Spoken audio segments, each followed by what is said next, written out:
तो चलिए बढ़ते हैं आज की कहानी की ओर।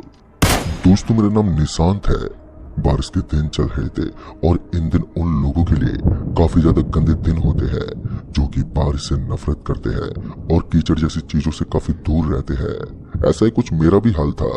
हमारे गांव तो वैसे भी काफी ज्यादा अजीब था और ऊपर से इस बारिश के होने के साथ ही गांव के अंदर रात होते ही एक अजीब सा सन्नाटा पसर जाता था। मैं काफी दिनों से अपने गांव की हर एक हरकत से काफी रूबरू था, लेकिन इन दिनों गांव में कुछ अजीब सा हो रहा था। तो दोस्तों, आइए जानते हैं मेरे गांव की एक ऐसी दिलचस्प कहानी जो आज भी हमारे आसपास के गांव में काफी ज्यादा मशहूर है। मेरे गांव का नाम दौलत नगर है और इस गांव का नाम सुनने में जितना ज्यादा आपको नॉर्मल लग रहा है, ये गांव उससे कहीं ज्यादा खौफनाक भी है। तो हुआ कुछ ऐसा था कि पहले हमारे गांव में एक सरकारी स्कूल हुआ करता था। उस स्कूल के अंदर काफी सारे बच्चे पढ़ाई करते थे, लेकिन एक दिन वो स्कूल अचानक ही बंद हो गया। उसके पीछे का एक ऐसा कारण था जो आज भी गांव के अंदर दहशत फैला कर रखता है। गांव के लोग आज भी उस कारण से इतने ज्यादा भयभीत हो जाते हैं कि वो उस स्कूल का नाम तक नहीं लेते। साथ ही उस स्कूल के पास से गुजरने से पहले उन सभी के रोंगटे खड़े हो जाते हैं और उनके जिस्म के अंदर एक अजीब सा डर बैठ जाता है। पहले मैं भी उसी स्कूल के अंदर पढ़ाई किया करता था, लेकिन जैसे जैसे उम्र ज्यादा होने लगी वैसे वैसे 10वीं क्लास में आकर मैंने उस स्कूल को अलविदा कह दिया और उसके बाद मैं दूसरे स्कूल में पढ़ाई करने के लिए चला गया। लेकिन उसके लगभग 6 या 7 महीने के बाद वो स्कूल बंद हो गया। कुछ लोग बताते थे कि उस स्कूल के पास से अब कोई भी नहीं गुजरता। मैं एक किसान का बेटा था, तो मुझे कभी भी अपने खेत में जाना पड़ता था और वो स्कूल हमारे खेत के रास्ते के बगल में ही सटी हुई थी। इसी तरह एक दिन काफी ज्यादा बारिश हो रही थी और हमारे खेत के अंदर हमारा अनाज ऐसे ही पड़ा हुआ था। उसके ऊपर कोई भी प्रोटेक्शन नहीं दिया गया था, जिसे हम तिरपाल भी बोलते हैं। मैं तिरपाल डालने के लिए ही अपने खेत में जा रहा था और उन दोनों मेरी उम्र तकरीबन 18 से 19 साल की होगी। तो ऐसे में मैं अकेला ही अपने खेत में चला जाता था। काफी बार तो मुझे खेत में रात को रुकना भी पड़ता था, लेकिन आज से पहले मैंने कभी भी कुछ भी अजीब नहीं देखा था, जिस वजह से भूत प्रेत जैसी चीजों पर विश्वास न होना एक लाजमी सी बात है। कुछ ऐसा ही हाल मेरा भी था। मैं भूत प्रेत जैसी चीजों पर बिल्कुल भी विश्वास नहीं करता था, लेकिन दोस्तों एक दिन मेरे साथ कुछ ऐसा हुआ जिसने मेरी जिंदगी को पूरी तरीके से बदल दिया। मेरी सोच और ना मानने वाली चीजें भी मेरे दिमाग में उभर कर आने लगी। उस रात जब मैं अपने खेत के लिए निकल रहा था तो मेरी मम्मी ने बताया कि जरा संभल कर जाना, आज अमावस्या की रात है। और ये पहली बात थी जिसने मेरे रोंगटे खड़े कर दिए थे। हालांकि मैं इस चीज से डरता नहीं था, लेकिन लोगों ने मेरे अंदर डर भर दिया था। और इस अमावस्या की रात के बारे में सब लोग बताते थे कि अमावस्या की रात कितनी खौफनाक होती है और रात होने के बाद कोई भी अपने घर से बाहर नहीं निकलता था। लेकिन मैं भी अंधविश्वास के ऊपर विश्वास करने वालों में से नहीं था। मैं इन चीजों को नजरअंदाज करके उसी वक्त अपने घर से निकल गया। मैंने सोचा था कि सब लोग बस अंधविश्वास के अंदर जुड़े हुए हैं और वास्तव में ऐसा कुछ नहीं होता। लेकिन दोस्तों कहते हैं ना, जिस इंसान के साथ ये घटनाएं घट जाती है वही इन पर विश्वास करता है। और मैं आपको बता दूं कि उस रास्ते में एक आम का बगीचा भी पड़ता था और ऊपर से वो स्कूल भी था, और साथ ही वो दोनों ही जगह सबसे ज्यादा डरावनी बताई जाती थी। ऊपर से हम जिस मोहल्ले में रहते थे उसका नाम भी भूतियावास था, लेकिन लोग कहते थे कि इस मोहल्ले के अंदर वाले लोगों पर भूत प्रेत जैसी चीज का साया हमेशा अपना कहर बरपाता है। इन लोगों के पीछे इन शक्तियों का पड़ना एक आम बात है। कहते हैं कि किसी किसी इंसान का भूत गढ़ होता है, लेकिन ये बात फिर से वहीं पर आकर अटक गई। बाद में मैंने चीजों पर ज्यादा ध्यान नहीं दिया और मैं बिंदास होकर अपने खेत की तरफ चल पड़ा। मेरे जहन में काफी ज्यादा डर बैठा हुआ था कि अब आगे क्या होने वाला है, लेकिन इसके बावजूद भी मैं बेफिक्र होकर अपने खेत की ओर निकल पड़ा था। उस वक्त मेरे हाथ में एक तिरपाल थी। मैं उसी को अपने हाथ में लिए उस स्कूल के करीब से गुजरने लगा। उस रात बारिश आने वाली थी और जोरों से हवाएं चल रही थी, इसलिए मुझे जल्दी जल्दी अपने खेत की तरफ निकलना पड़ रहा था। वैसे तो इन दिनों गर्मियों का मौसम था तो मुझे बारिश से कोई खतरा नहीं था, लेकिन वहीं पर हमारा अनाज ऐसे ही पड़ा हुआ था तो हमें इस बात का डर सता रहा था कि कहीं हमारे अनाज को कोई नुकसान न हो जाए। मैं तेज तेज अपने कदम पटकते हुए उस स्कूल की तरफ से गुजर ही रहा था कि मुझे स्कूल की दीवार के ऊपर एक औरत बैठी हुई नजर आई। उस औरत को देखकर मेरी आंखें फटी की फटी रह गई। क्योंकि एक तो वो दीवार के ऊपर बैठे हुए थे और दीवार पर बैठकर अपने पैरों को हिला रहे थे, और ऊपर से उसका चेहरा इतना खिला हुआ था जिसे देखकर हर कोई उसके ऊपर मोहित हो जाए। उसकी सुंदरता के सामने कोई भी चीज फीकी पड़ जाए, मगर मैंने किसी तरह कंट्रोल किया और उसे नजरअंदाज करने की कोशिश करने लगा। मुझे अभी भी ऐसा ही लग रहा था कि मैं कोई सपना देख रहा हूँ, और तभी मेरा पैर सामने की तरफ पड़े एक पत्थर से टकरा गया, जिस वजह से मेरे अंगूठे में जोर की चोट आ गई, जिस वजह से मेरे मुंह से एक तेज चीख निकल गई। और इस चीख के निकलने के साथ ही कुछ देर के लिए मैंने अपनी आंखें बंद कर ली, और उसके बाद ही जब मैंने अपनी आंखें खोलकर अपने आजू बाजू में देखा तो इस बार मैंने पाया कि मुझे अपने आजू बाजू में कोई भी नजर नहीं आ रहा था। फिर मेरी नजर उस दीवार के ऊपर गई जिसके ऊपर वो महिला बैठी हुई थी, तो मैंने देखा कि अब उस दीवार के ऊपर कोई महिला मौजूद नहीं थी। वहां पर सिर्फ और सिर्फ गहरा सन्नाटा पसरा हुआ था, और ये चीज मुझे इतनी ज्यादा डरा रही थी कि मैं आपको अपने शब्दों में बयान नहीं कर सकता। उस वक्त मैंने किसी तरह अपने दिमाग से इस चीज को निकालने की कोशिश की, और उसके बाद तेज तेज कदम बढ़ाते हुए अपने खेत की तरफ निकल पड़ा, क्योंकि अब बारिश आने की आशंका और भी ज्यादा बढ़ गई थी। आसमान में जोरों की बिजली कड़क रही थी। ऐसा लग रहा था कि बस कुछ ही मिनटों के अंदर ही तेज तर्रार बारिश होने वाली है। मुझे जल्दी से जल्द अपने खेत में पहुंचकर वहां पर पड़े हुए अनाज के ऊपर तिरपाल डालना होगा, और अगर मैं जल्दी से जल्दी ये काम नहीं कर पाया तो मुझे अपने घर वालों की डांट सुनने को मिलेगी। उस वक्त मैं बहुत ही जल्दी अपने खेत की तरफ जाने लगा, और इसी बीच में उस आम के बगीचे के अंदर से गुजरने लगा। तो पता नहीं क्यों, लेकिन मुझे वहां पर काफी ज्यादा अजीब लगा। आज से पहले मैं रात में उस बगीचे के अंदर से कभी भी नहीं गुजरा था, लेकिन आज शॉर्टकट लेने के चक्कर में मैं उस बगीचे में अपने कदम पटकते हुए वहां से निकल ही गया। हालांकि उस वक्त मुझे डर तो बहुत लग रहा था, लेकिन किसी तरह हिम्मत जुटाकर मैं वहां से निकल गया। जब तक वहां से निकला तो मुझे ऐसा लगा जैसे मैं किसी बला को टालकर यहाँ से बचकर निकला हूँ। उसके बाद ज्यादा टाइम बर्बाद ना करते हुए मैं अपने खेत की सीमा के पास पहुंच गया, और जैसे मैं अपने खेत के पास पहुंचा तो मैंने देखा कि मेरे खेत के अंदर काफी सारा अनाज बिखरा हुआ था, और ऐसा लग रहा था कि वहां पर किसी ने आतंक मचा दिया हो। उस वक्त तो मेरा पूरा दिमाग खराब हो गया था, क्योंकि मैं तो यहाँ पर इस अनाज के ऊपर तिरपाल डालने के लिए आया था, लेकिन यहाँ तो उल्टा ही हो गया। पूरा का पूरा अनाज ही बिखरा हुआ था, और इस चीज ने मुझे इतना ज्यादा शॉक कर दिया था कि उस वक्त मुझे कुछ भी समझ में नहीं आ रहा था।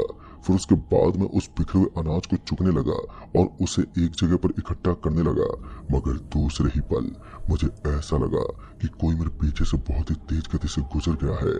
और इस आवाज को सुनकर मैं एकदम से पीछे मुड़ा और इधर उधर जाकर देखा तो मुझे वहां पर कोई भी नहीं दिखा। सिर्फ और सिर्फ खामोशी और सन्नाटा ही पसरा हुआ था। इतना तो मैं पूरे तरीके से समझ गया था कि जो आज मेरे साथ हो रहा है वो कोई नॉर्मल चीज तो नहीं हो सकती, जरूर इसके पीछे कोई तो कारण है। इसके बाद मैं आवाज देने लगा कि कौन है मेरे आसपास, मेरे सामने आओ, लेकिन वहां कोई भी नहीं था। सच कहूं तो मेरा खेत ऐसी वीरान जगह पर था जहां पर डर लगना एक आम बात थी, लेकिन मैं एक हिम्मत वाला लड़का था, जिस वजह से अभी भी अपनी छाती ठोककर वहीं पर डटा रहा। अनाज को पूरी तरह से ठीक करने के बाद मैंने उसके ऊपर तिरपाल डाल दी और उसके ऊपर मिट्टी डालने लगा ताकि हवा के वेग से तिरपाल उड़ ना जाए। उसके बाद मैं जैसे वहां से वापस से पीछे की तरफ मुड़ा तो मैंने देखा कि मुझे एक पेड़ के ऊपर सफेद सफेद कुछ नजर आ रहा था, और मुझे ऐसा लग रहा था जैसे कि सफेद सफेद चीज में नजर आने वाली चीज कुछ और नहीं बल्कि कोई महिला ही बैठी हुई है। उस वक्त मैं काफी ज्यादा हैरान हो गया था और मैं लगातार उसकी तरफ देखने लगा। फिर मुझे ऐसा लगा कि अब मुझे यहाँ पर नहीं रुकना चाहिए और तुरंत ही अपने घर के लिए निकल जाना चाहिए। दोस्तों, कभी कभार हमारे साथ कुछ ऐसा होता है जिसको हम समझ नहीं पाते, लेकिन वो हमारे साथ घट चुका होता है। ऐसा ही कुछ मेरे साथ हो रहा था। अजीब अजीब किस्से मेरे साथ हो चुके थे, लेकिन मुझे उनका एहसास तक नहीं था। लेकिन इस वक्त मेरा यहाँ पर रुकना बिल्कुल भी ठीक नहीं था, इसलिए मैं तुरंत ही वहां से निकल गया। अब मुझे जल्दी जल्दी अपने घर के लिए निकलना था, तो मैंने अपने कदमों को स्लो नहीं किया और तेज तेज आगे की तरफ जाने लगा। फिर कुछ दूर आगे जाने के बाद मुझे वही आम का बगीचा दिखा जहाँ पर काफी सारे आम लगे हुए थे, और उनकी सुगंध ने मुझे अपनी ओर मोहित कर लिया। मुझे लगा कि वैसे भी अब बारिश आने वाली है तो मैं कुछ देर आम खा लेता हूँ। वैसे भी इतनी रात को इस बगीचे में सुरक्षा कर्मी तो मौजूद नहीं होंगे, तो मैं आराम से आम तोड़कर अपने घर ले जाऊंगा और उनको आराम से खा लूंगा। दोस्तों उस समय मेरी बुद्धि भ्रष्ट हो चुकी थी, तो मैंने अपने गांव वालों की भी नहीं सुनी और बिना कुछ सोचे समझे उस बगीचे के अंदर पहुंच गया। अभी तो उस भयानक स्कूल का आना बाकी था। इससे पहले ही मैंने मुसीबत को गले लगा लिया था। मैं जल्दी से उस बगीचे के अंदर गया और किसी पेड़ के नीचे आम को ढूंढने लगा।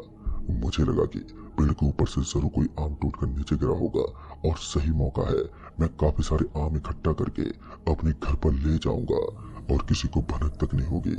उसके बाद मैंने ऐसा ही किया। मैं वहां पर पड़े आमों को उठाने की कोशिश करने लगा, लेकिन ताज्जुब करा देने वाली बात तो ये थी कि उन पेड़ों के नीचे मुझे एक भी आम नहीं दिखा और उसके बाद मजबूरन मुझे एक पेड़ के ऊपर चढ़ना ही पड़ा। जैसे मैं उस पेड़ के ऊपर चढ़ रहा था तो बीच में ही मैंने देखा कि उस शाखा के ऊपर सफेद सफेद कुछ बैठा हुआ था। ये बिल्कुल ऐसा ही नजारा था जैसा मैंने अपने खेत के अंदर देखा था। मैं इतना तो अच्छी तरीके से समझ गया था कि मैं जिस पेड़ के ऊपर चढ़ रहा हूँ उसके ऊपर कोई औरत बैठी हुई है और इस बार ये हमारा कोई जान पहचान का नहीं हो सकता, क्योंकि अब मैं हकीकत देख सकता था। उस औरत के कपड़े खुले हुए थे और वो खुले कपड़े के साथ आसमान की तरफ देख रहे थे। मैंने धीरे धीरे नीचे की तरफ खिसकना शुरू कर दिया और अब तक मेरा पूरा का पूरा शरीर पसीने से तरबतर हो चुका था। मैं इस बात को अच्छे से समझ गया था कि मेरा बचना बहुत ही ज्यादा मुश्किल हो गया है और ये कोई नॉर्मल घटना नहीं है। उसके बाद मैं तुरंत ही उस पेड़ से नीचे उतरा और सरपट वहां से भागने लगा। शायद मेरे कदमों की आहट वहां चारों तरफ सुनाई दे चुकी थी, जिस वजह से उन भूतों को पता चल चुका था और भागते भागते मेरी सांस फूल चुकी थी। कुछ दूर आगे जाने के बाद मेरी सांसें बुरी तरह से उखड़ने लगी थी। अब ऐसा लग रहा था कि मुझे किसी जगह रुकने के बाद आराम करना होगा, लेकिन मैं इस वीरान पड़ी जगह पर बिल्कुल भी नहीं रुकना चाहता था। उसके बाद मेरी नजर उसी स्कूल पर पड़ी जिसके बारे में लोग बनावटी बातें बनाते थे। मैंने सोचा कि इस स्कूल के अंदर जाकर अपनी जान बचा लेता हूँ और उसके बाद मैं बिना कुछ सोचे समझे उस स्कूल की दीवार के ऊपर से स्कूल के अंदर कूद गया और तुरंत ही स्कूल के अंदर पहुंचा। मैंने देखा कि स्कूल के अंदर का नजारा बड़ा ही वीरान था। चारों तरफ बहुत ही जोर का सन्नाटा पसरा हुआ था और ऐसा लग रहा था जैसे कि स्कूल कई सालों से ही बंद पड़ा है। और ऐसा ही था कि वो स्कूल कई सालों से वाकई बंद पड़ी थी, जिस वजह से मेरे जहन में थोड़ा डर बैठा हुआ था। लेकिन मैं किसी तरह उस स्कूल के एक क्लासरूम के पास पहुंच गया और उस स्कूल की जो ऑफिस बनी हुई थी वो खुली हुई थी। जब मैंने स्कूल की ऑफिस को खुला हुआ देखा तो मेरी सांसें ऊपर नीचे होने लगी। मुझे तो विश्वास ही नहीं हो रहा था कि इस वक्त जो मैं देख रहा हूँ वो वास्तव में हकीकत है, क्योंकि इस स्कूल को बंद हुए काफी दिन बीत चुके थे। फिर स्कूल की ऑफिस किसने खोली होगी और यही बात मेरे दिमाग में चक्कर काट रही थी। फिर कुछ देर तक सोचने के बाद मुझे ऐसा लगा मानो उस स्कूल के अंदर कोई आदमी बैठा हुआ है और वो कोई डॉक्यूमेंट्स के काम कर रहा है। अब मैं उस ऑफिस के एकदम पास पहुंच गया। फिर मैंने ढीली आवाज में कहा, कौन है यहाँ पर? लेकिन सामने से कोई आवाज ही नहीं आई। तभी मुझे ऐसा लगा कि किसी के पायलों की आवाज आ रही है और ये आवाज मेरे जस्ट पीछे से आ रही थी। एक बार के लिए जब मैं पीछे की तरफ मुड़ा तो मैंने देखा कि उस स्कूल के ऊपर वाली दीवार के ऊपर सफेद कपड़ों वाली महिला बैठी हुई थी, जिसकी आंखें एकदम महीन हो चुकी थी और उसके दांत अब लंबे लंबे हो गए थे। उसका पूरा चेहरा बेहद ही डरावना हो गया था और उसका शरीर भी काफी सड़ा हुआ था। अभी मैं उस औरत से काफी दूर खड़ा था, लेकिन उसके शरीर से निकलने वाली वो बदबू अभी भी मेरे तक पहुंच रही थी। तभी मुझे ऐसा लगा कि जो आवाज मुझे कुछ देर पहले आ रही थी, जो किसी के कदम पटकने की आवाज थी, वो उस स्कूल के अंदर भी आने लगी थी। उस स्कूल के आजू बाजू में कोई घर भी नहीं था, जिस वजह से मुझे काफी ज्यादा डर लगने लगा था। अब मैं इस स्कूल से भी बाहर निकलने की कोशिश में था। मैं समझ गया था कि कोई भी इन चीजों के बारे में बनावटी बातें नहीं बनाता, क्योंकि जो चीज होती ही नहीं है उसके बारे में कोई बनावटी बातें कैसे बना सकता है। लोग हकीकत बताते हैं कि इस स्कूल और उस आम के बगीचे में भूत प्रेत रहते हैं, लेकिन मैंने कभी भी किसी की बातों पर विश्वास ही नहीं किया था। उसके बाद मैंने सोचा कि अब तो यहाँ से निकलना ही बेहतर होगा और अगर मैं यहाँ से नहीं निकल पाया तो आज मेरी मौत मुझे लेने के लिए स्कूल के अंदर पहुंच जाएगी। स्कूल के अंदर जो दीवार बनी हुई थी, मुझे उसी को लांघकर यहाँ से निकलना था, लेकिन पता नहीं क्यों अब मेरे पैर एक कदम भी आगे नहीं सरक पा रहे थे। ऐसा लग रहा था जैसे किसी ने मेरे पैरों को चुंबक की तरह चिपका दिया हो। मैंने बहुत ही कोशिश की, लेकिन इसके बाद भी मैं अपने पैरों को नहीं हिला पाया। मैंने मन ही मन भगवान को याद करना शुरू कर दिया। जब इंसान के सामने उसे अपनी मौत खड़ी नजर आती है तो उसे सबसे पहले भगवान ही याद आता है। वैसे भी हमारे गांव के अंदर भगवान गोसाई जी को मानने की एक प्रथा चली आई है। हमारे गांव का एक एक शख्स भगवान गोसाई जी महाराज की काफी ज्यादा पूजा करता था। मैं अपने उन्हीं भगवान का नाम लेकर उस स्कूल से फिर से भागने लगा। दिल में एक अजीब सा डर बैठा हुआ था, लेकिन भगवान का नाम जहाँ पर याद आता है वहां पर किसी भी काली शक्ति का कोई अस्तित्व ही नहीं रहता। किसी तरह मैं उस स्कूल को पार करने के बाद स्कूल से बाहर निकला और इस वक्त तक मैं पूरी तरीके से डरा हुआ था। और उसके बाद मैं कहीं भी नहीं रुका और सीधा अपने घर पहुंचा। अब बारिश भी शुरू हो चुकी थी। तेज तर्रार बारिश के अंदर कीचड़ को पार करते हुए जब मैं घर पहुंचा तो मेरे पूरे के पूरे कपड़े गीले हो चुके थे और मेरी हालत काफी ज्यादा खराब हो चुकी थी। उसके बाद घर वालों को पता चल गया था कि मेरे साथ जरूर कोई तो अनहोनी हुई है। उसके बाद मैंने उन्हें पूरी बात बताई तो पापा ने उसे डांटते हुए कहा, मैंने तुम्हें कितनी बार मना किया है कि उस आम के बगीचे के बगल से मत जाना, लेकिन तुम मेरी बात ही नहीं मानते और कभी भी भूतों को नहीं माना। पापा की बात सुनकर मेरी गर्दन नीचे की तरफ झुक गई, लेकिन फिर उसके बाद कपड़े चेंज करने के बाद मुझे अपनी खाट के ऊपर सुला दिया गया। रात के करीबन 2 या 2:30 बजे के आसपास फिर से मेरी आंख खुली तो मैंने देखा कि मैं किसी स्कूल के अंदर ही बैठा हुआ था। स्कूल की उस बेंच के ऊपर बैठकर मैं इधर उधर देख रहा था। उस वक्त मैं पूरी तरीके से हैरान हो गया था, क्योंकि कुछ देर पहले तो अपने कमरे में मैं सो रहा था, फिर वापस से इस स्कूल के अंदर मैं कैसे पहुंचा। और तभी मेरे कान में किसी के फुसफुसाने की आवाज आने लगी। ऐसा लग रहा था कि कोई मेरे पीछे खड़ा है।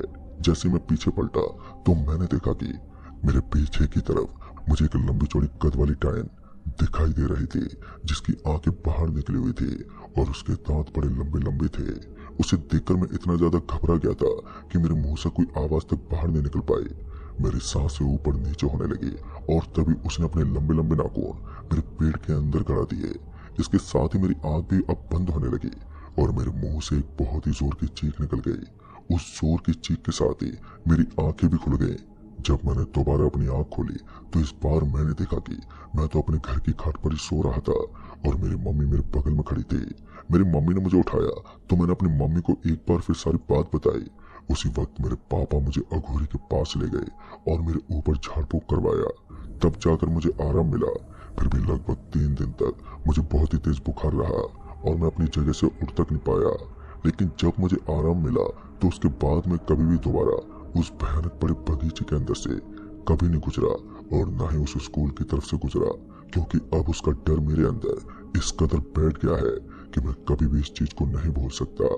दोस्तों, आपको क्या लगता है, क्या दीवार के ऊपर बार बार नजर आने वाली वो महिला कोई चुड़ैल या डायन थी या फिर कुछ और? आप अपनी राय हमें कमेंट बॉक्स में जरूर बताएं। जल्द ही मिलूंगा ऐसी एक और नई कहानी के साथ। तब तक के लिए बाय एंड टेक केयर।